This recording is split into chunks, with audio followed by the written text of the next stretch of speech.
CAGR and XIRR returns గురించి మనకి ఎప్పుడు ఉండే కన్ఫ్యూజనే. CAGRని కన్సిడర్ చేయాలా లేదా XIRRని కన్సిడర్ చేయాలా ఈ వీడియోలో చూద్దాం.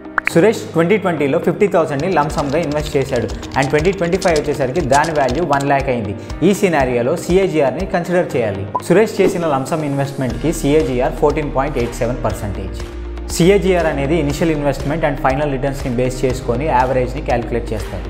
ఒకవేళ సురేష్ 2020 నుంచి 2,000 ఎవ్రీ మంత్ SIP చేస్తే 2025 వచ్చేసరికి దాని వాల్యూ 1,20,000 అవుతుంది అండ్ రిటర్న్స్ 1,65,000.